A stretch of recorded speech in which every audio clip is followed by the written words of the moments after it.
Hi, I'm Bethel, creator of the existential Western webcomic Long John, which you can find at longjohncomic.com, here to talk about this corner box challenge I drew of Magik from the New Mutants. Unlike the previous corner box challenge that I drew, I'm not as familiar with Magik and especially the early New Mutants run, aside from what I've picked up over the years reading, and as I talk about in the post about this drawing I did on the website, the movie of the New Mutants, which I actually quite enjoyed. And so I had a little leeway to present an interpretation of the character as she appealed to me. When I first started reading the X-Men in the early 90s, Magik wasn't really a character anymore. She had been de-aged back to a child and was no longer an active superhero. I think she died not long after I started reading as well. So, but she's back now in the comics. I think she's a really interesting character, tragic character, a character that's full of a lot of rage and anger due to her very storied past. So I wanted to capture the kind of angry warrior that she can be as a character that was basically raised in hell.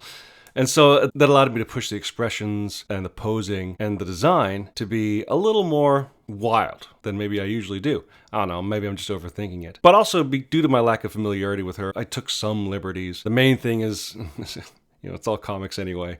Normally her left arm becomes armored when she summons her soul sword. But I wanted to have it pointing to the reader here, so I put it on her right arm, which is what they do in the movie, not that that's canon. Since there was no real canonical design of the armor of the sword, so I just kind of did what I felt was most interesting to draw, and then just kind of had fun from there. With this and the previous corner box challenge, I was trying a new, more like thin inking style, which has been really fun to do. I don't know if I'd do a full comic with it, but it kind of gave me permission to be really expressive, more expressive than I feel like I usually am, despite being a pretty cartoony artist overall.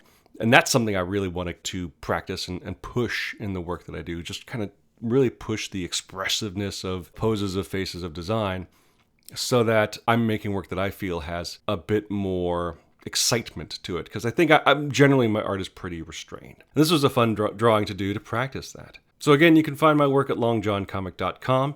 I'm Bethel, and thank you for watching me draw.